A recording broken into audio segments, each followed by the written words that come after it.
Welcome to the Macro Lodge at Sundance 2022. I'm Charles King, founder and CEO of Macro, and I have a real treat for you today. We've got Channing Dungey here with us. Channing is the chairman of Warner Brothers Television Group, and I've had the great pleasure of knowing her for years in our industry. She's one of our leaders, leading the culture and leading our business. And she is going to share lots of nuggets of information of what she's done in her career trajectory and what she's currently doing that I think will be invaluable for so many of you checking in here with us today. Although we're not on the slopes of Park City, we're at least here all together virtually. And I'd love to share some information about Channing's background with us first, and then we're going to have a really spirited conversation. So, as I mentioned, Channing is the chairman of Warner Brothers Television Group.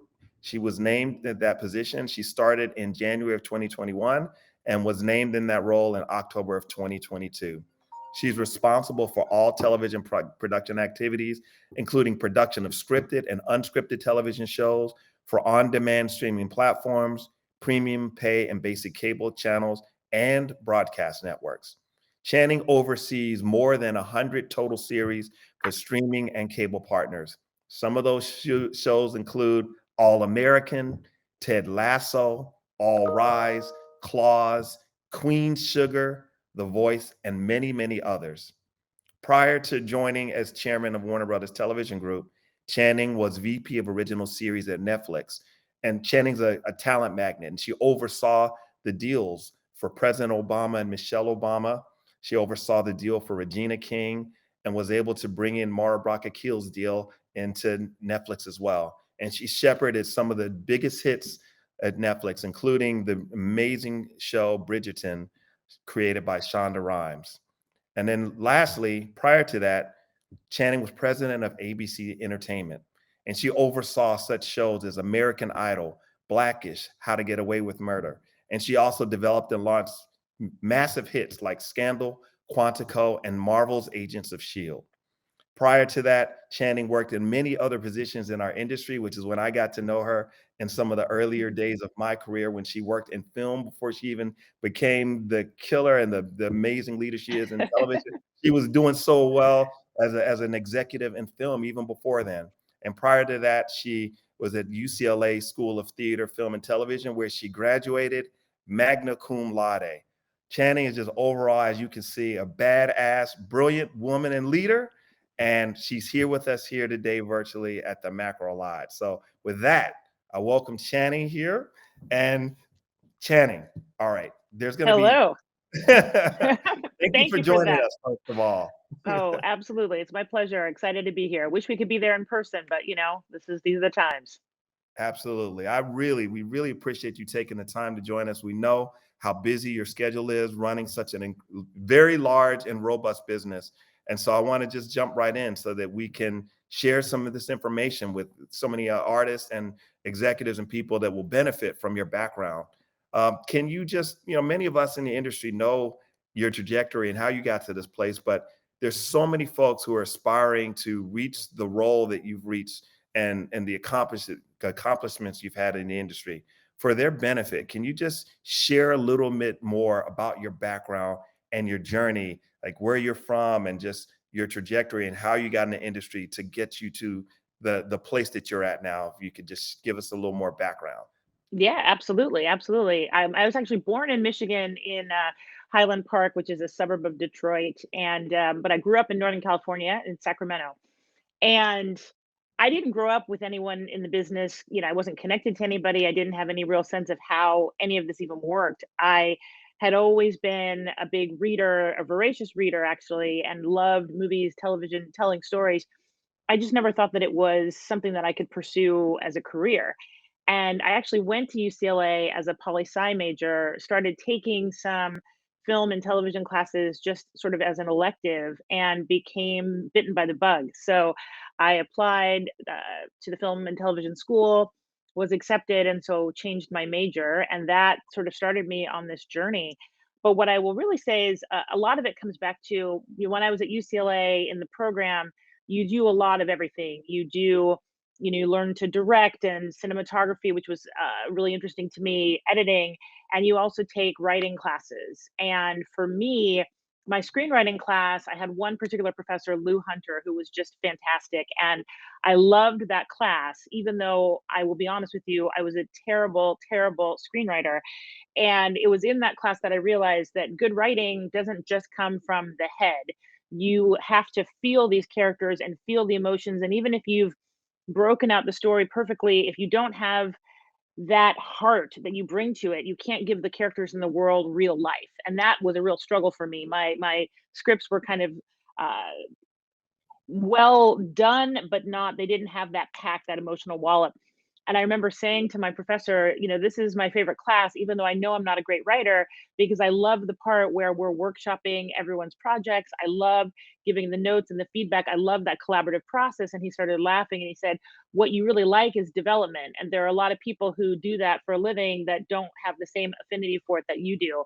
And that was the first time that I actually realized that there was something that I could do that I did well, that I actually enjoyed, and that there was actually sort of a career trajectory that could be along that path. And so that's really kind of what got me my start on the development side of the business, to be honest. That's awesome, and I bet you were a much better screenwriter than you're giving yourself credit for. Come on, Shannon. We can see Well, all these incredible hits that you made. I'm gotta imagine there's an artist brewing within you too. Come on. you know what? Here's the thing. I really I love working with artists. I love when a piece of material speaks to me. There's nothing more exciting for me than to be sort of the champion and the advocate for that material. And if I have notes or feedback that can be helpful in making it stronger or more accessible to audiences, then I really see that as what I deliver. All right. So you mentioned, all right. So I got you, Channing. So you mentioned your first job, your first job in the industry. It's so interesting that here you are as chairman of Warner Brothers Television Studios. And I believe your first job in the industry was as a production assistant at Warner Brothers. Can you walk us through perhaps your first day on the job when you started, and then you juxtapose that with your first day on the job last January when you came in as the chairman of Warner Brothers Television, and just what were the common things that you saw both of those days, and just what the experience were like in each of those, just amazing that amazing full circle moment between both Yeah. of us. Absolutely. When I started at, I was actually my job title was story editor at Steven Seagal's production company, and he had an overall deal at Warner Brothers at that time. This was the sort of early '90s, 1992, and he was a big deal at that point, right? There was a lot of movies being made, and if it wasn't Schwarzenegger and Stallone, then it was Seagal and Van Damme. We were sort of like the next tier down. Anyway, so I started there pretty soon on after I had graduated from UCLA, and it was interesting because I remember my first day, I had brought my lunch, and then at lunch, I went and I sat sort of there's like a grassy courtyard between sort of building 81 where Steven Seagal's offices were, and then like building 2 and 3, which is sort of where all the executive offices were. And having just come from college, I was like, "Oh, here's a great spot in the grass. I'm gonna just sit down here and eat my lunch." And when I think about it now, like it's not like a quad, right? It's not like a college campus where people are eating lunch. I can't imagine what they thought about this like young woman sitting there like with a magazine eating her lunch in the middle of this like it's not really intended for that purpose. It's more decorative than a place to hang out Yes. like a park. So I kind of look back on that and cringe a little bit. But I always had such reverence for kind of the classic studios, Warner Brothers and Paramount and Universal. The idea that I would be driving on to the Warner Brothers lot, you come in under that water tower and, check in at the gate. That was a really sort of epic moment for me. And I have to say, even though we're still not working in the office full time, for me, every time I drive onto the Warner Brothers lot, I still have that feeling, that great big expansive feeling of being part of history in a way. There are so many of the movies and television shows that have been made at Warner Brothers that are forever classics. And so to have any small part in all of that is really it's just remarkable. And I remain as grateful today as I was those many years ago. So That's beautiful. You can tell you love what you do, and that I makes do. you, and you appreciate and value and recognize the beautiful, unique position that you're in, and you bring that much more to the job, and obviously the incredible shows that you've shepherded throughout your entire career with that appreciation, affinity, and I love that. I love that story. That's thank you for sharing that. I, Absolutely. within that, so you're proud and you're excited every day that you drive on that lot. And I guess I think about when I come visit Warner Brothers and I see the water tower, and it's I get nostalgic too, and I pinch myself every time as well. Like I can't believe I'm blessed to do what I'm doing in this industry, and to go through these gates and be able to make great content with such amazing partners like yourself and Warner Brothers Studios. I'm curious, you think about so many of the things that you've accomplished in our industry, what you've witnessed, the growth and trajectory of our industry, how we've evolved, and the proliferation of streaming platforms. I'm curious, what are the things that makes you most proud about where our industry is as a whole today? And then what are some of the things that you've seen in terms of, where we still need to work and still need to grow and evolve, that at times will have you shaking your head, whether it's uh, hey in excitement or whether it's in disbelief. But love to get your thoughts there. Yeah, it's interesting because it's kind of the answers to both questions are sort of in a similar space. I'm asked a lot about my journey in the business and what I felt my sort of journey and trajectory has been as a Black woman in the business. And one of the things that I often say, for me, when I first got into the business, it was quite honestly less about being a Black woman or being a person of color, and it was so much about being just a woman. When I started in this business, it's still, without really being sarcastic about it, the reference to women and particularly young women as D girls, development girls, right? You're going to have a D girl in the room so she can take notes, right? That was still very much kind of a part of the conversation, even though there were, incredible women who had been climbing the ranks. You still hadn't had a lot of women in really the top seat and the top job when I was first coming in. And what was sort of staggering to me in retrospect, because as a young woman trying to get my seat at the table, trying to get my voice heard, trying to, get the opportunities for advancement, the industry at that time was so white that it wasn't really even a question of being a person of color.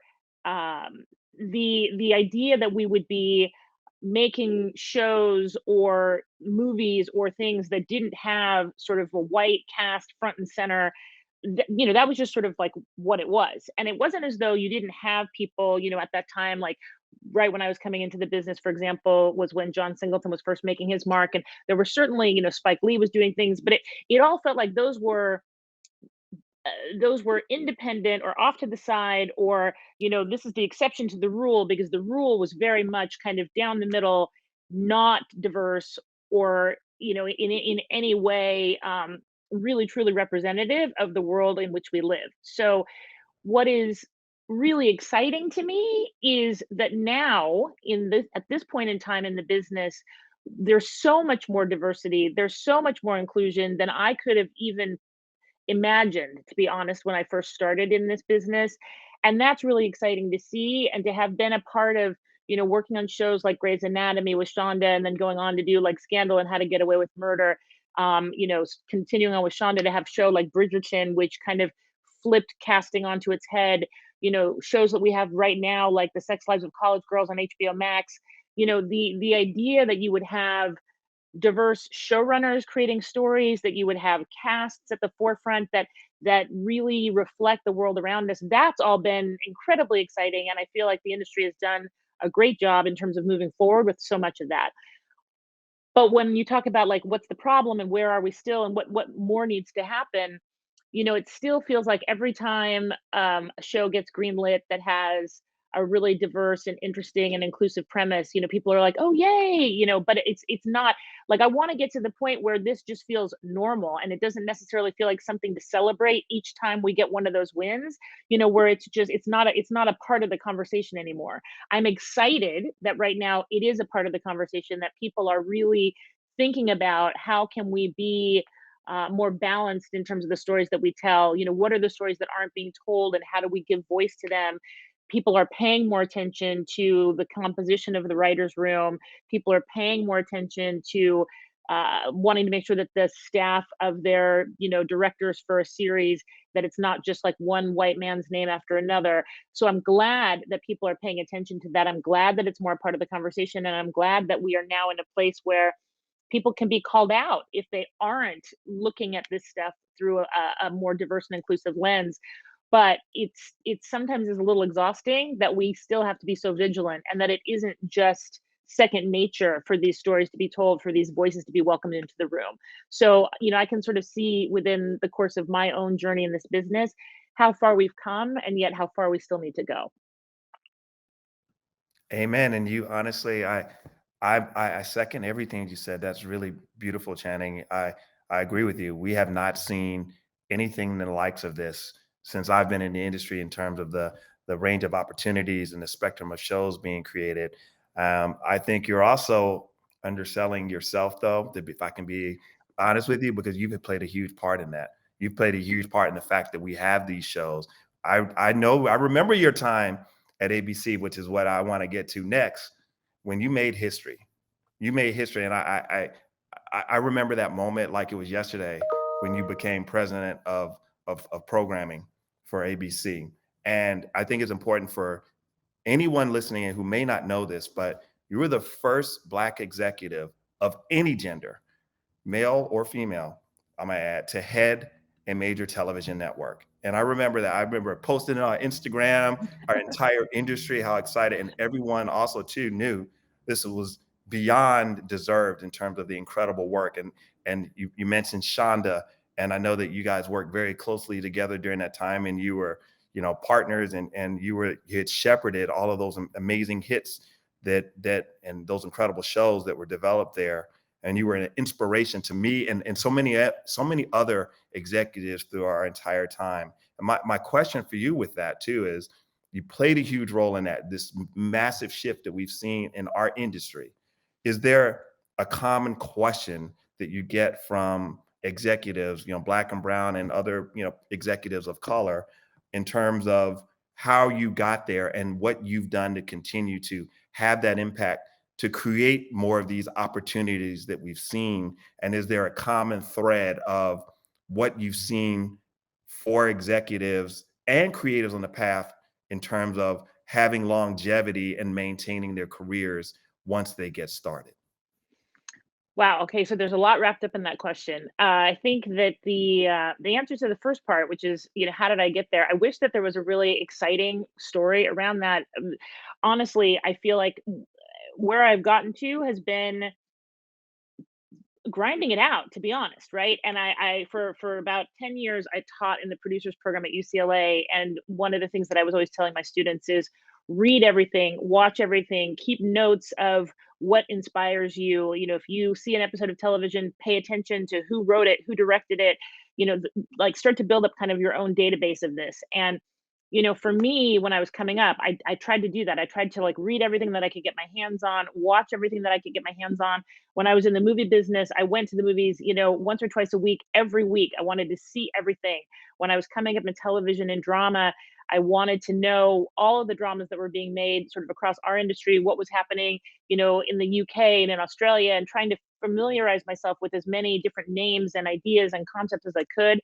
I wish that there was some sort of magic potion, but to be honest, for me, it was all kind of like step by step, job by job, doing the job, doing the work, and being someone that went into every situation with sort of honesty and integrity. I've never been the kind of person who is great at playing games, and for me, it's easier if I'm just kind of straightforward and honest, and I think that has served me well. I think that when I work with people, they know that I'm giving them the straight story, and those things have really helped me over the course of the many years.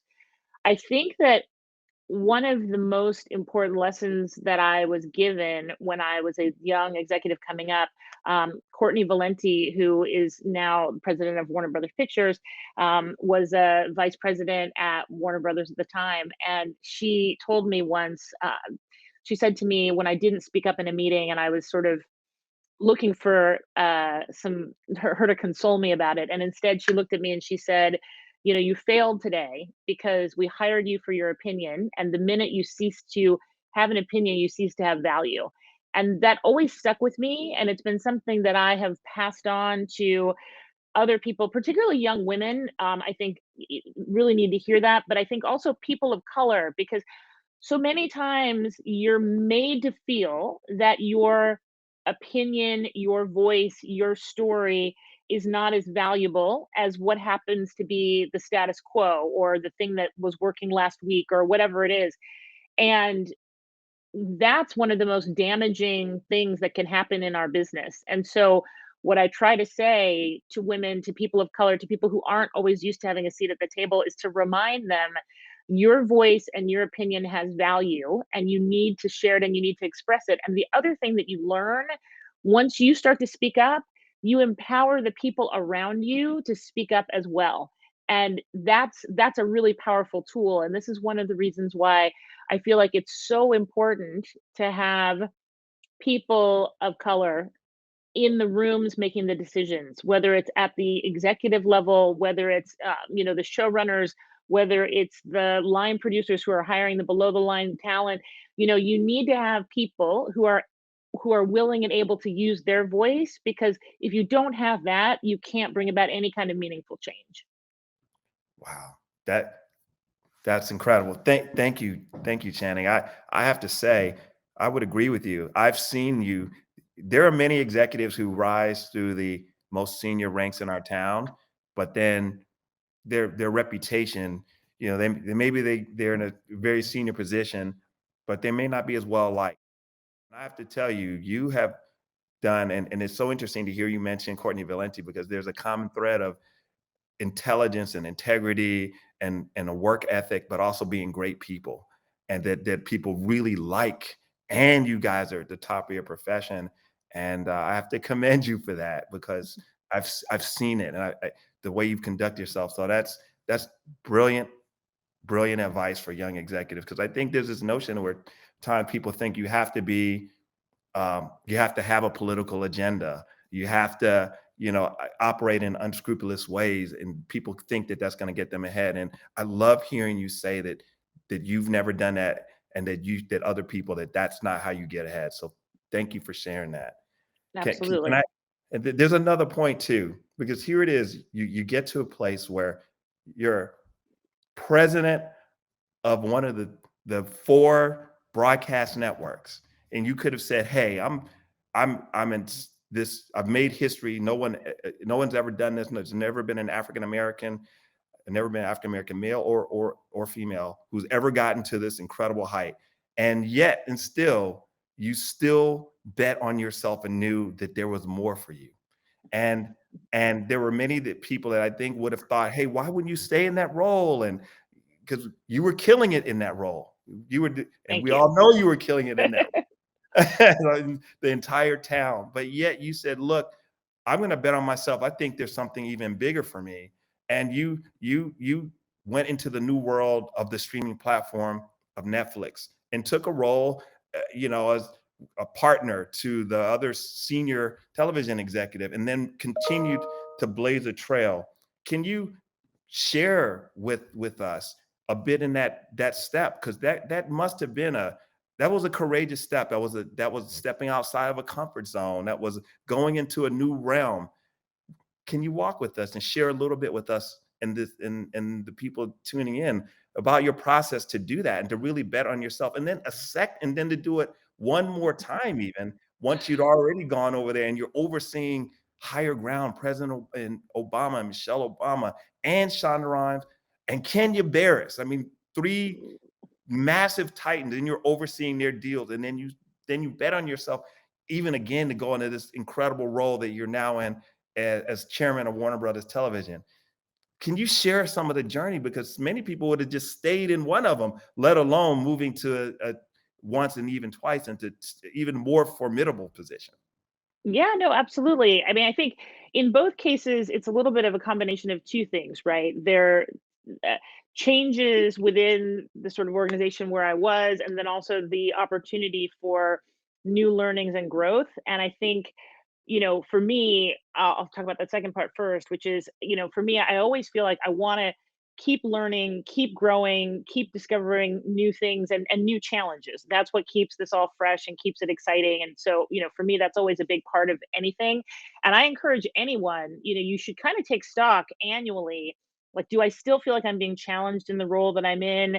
Do I still feel like I'm getting the opportunity to learn every day? Do I still feel like there's real growth for me as a person, not just as a sort of professional trajectory? And if the answer is, you know what, I feel like I'm a little stagnant, then it maybe is time to shake things up. And for me at ABC, I'd been offered the opportunity to stay on for another tour duty, and the company was going through some transitions. The Disney Fox merger was happening, and I just felt like for me, the company that I'd been at for 15 years was changing, and I wasn't necessarily sure that the changes were everything that I might want them to be. And at the same time, Cindy Holland is somebody that I'd had a relationship with. She and I were young executives in features at the same time, and so Yes. I'd known her over the years, and we had talked, at various points about possibly working together, and the opportunity to come over and join her at Netflix and work with some of the talent that you were just highlighting, and the opportunity that presented itself to do things like bring talent like Mara over, and it just seemed like a really exciting opportunity. And since I'd spent my entire career in television to that point on the broadcast side, the opportunity to learn about streaming and learn about it at the very best place was an opportunity that I felt like I couldn't pass up. And, I really enjoyed my time at Netflix. I learned a lot. I worked with fantastic people. For me, that's actually the thing that I missed the most. There were so many people at Netflix that I just felt were, world class. And I might still be there.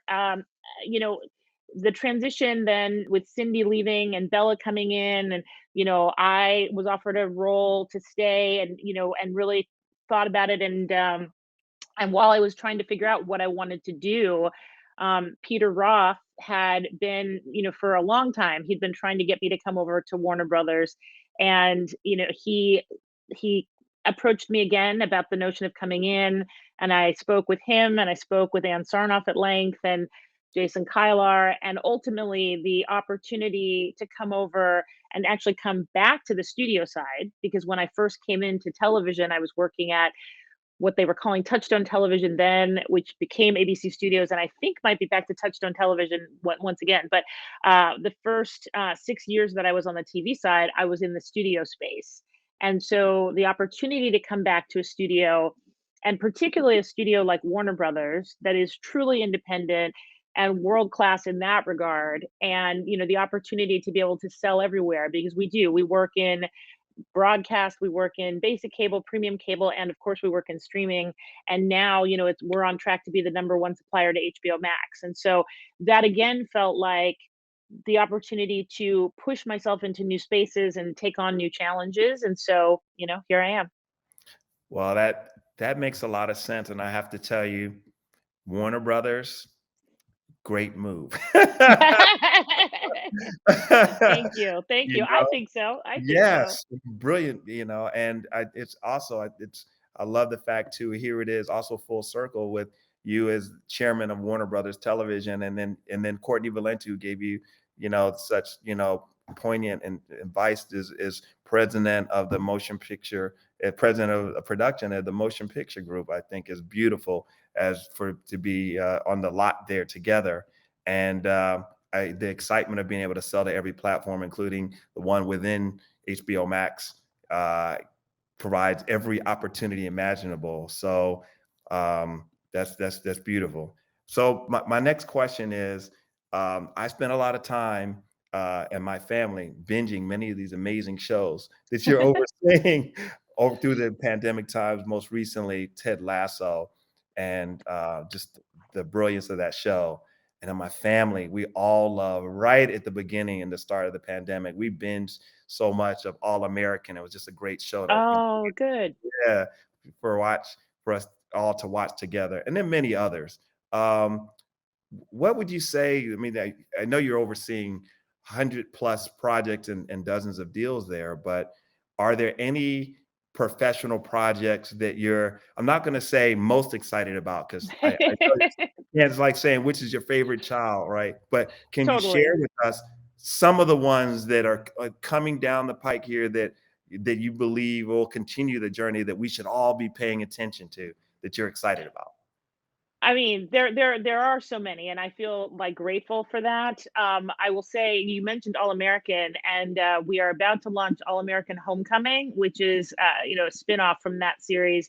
And as much as I love All American Homecoming is just I don't know. I feel like it's the everything because it's really focusing on life at our fictional HBCU, Bringston University. And I'm telling you, if you went to an HBCU, then it's just going to bring back all the memories. If you didn't, you're going to kind of regret your college choice. I know I feel that way every day. I'm like, I mean, UCLA was good, but maybe I did this all wrong. That show is a tremendous amount of fun, and we have a fantastic limited series coming up for HBO Max called DMZ that Ava DuVernay is behind, which is really tremendous. Rosario Dawson stars in it, and it is a really impactful journey. Super excited about that one. And we have a handful of things that have just recently come out that are still kind of brand new that I would maybe highlight here. Just on Tuesday night, we launched The Kings of Napa over on OWN. That's Janine Sherman Barwa's Yeah. new show about a winemaking family in Napa. And let me just tell you, it brings the drama. So that's a fun one if you haven't checked it out. And then I think, I don't want to curse it, but at this point now, we've had three outings that have all knocked it out of the park. We're having great retention and really great audience reaction, and that's Abbott Elementary, Quinta Brunson's show, which we're doing for ABC.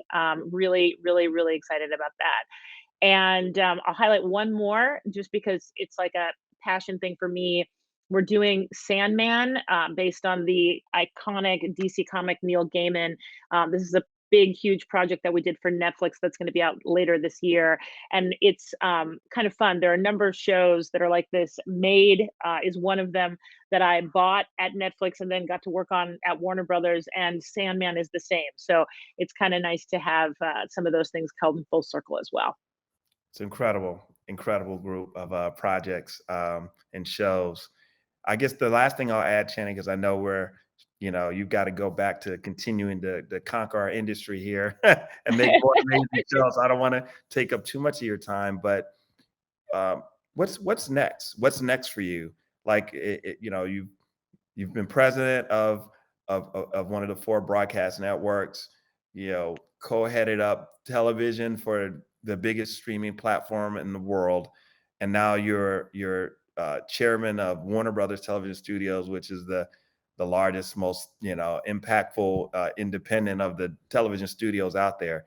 What's next? What's next for you to do at I don't know. this point? Look, I mean, I'm only a year into this job, a year and a tiny fraction of time. So I hope that Warner Brothers is going to be my home for some time to come. I feel like we're just getting started. I'm really proud of our roster of overall deals, and we've been adding more people since I've been here. We just closed a big new deal with Lena Waithe that I'm really excited about, and I feel like we're just at the starting line with so many different projects and ideas. And so this for me feels super exciting. If you were to ask me to project out like what I felt like my next career move might be down the line, I've never really I dabbled for one point between my time in the movie business and then coming over to television with producing, but that's never been something that I've put all my weight and energy behind. And so that may well be the next phase for me. But as far as I'm concerned, that's still a ways down the road because I'm really enjoying where I'm sitting and have a great team and a great roster of talent. So, I'm looking forward to what the next few years bring here at Warner Brothers. That's great. Well, I'm excited to see what continues to unfold in all of the great shows that you're going to keep coming up from under your leadership there. I really appreciate, Channing, you taking the time to talk with me today, and I know that your career trajectory, what you've accomplished, everything that you're doing is, like I said, I'm inspired by you, and it's been just a pleasure to know you all of these years. And I just know so many people are going to learn a lot from this conversation.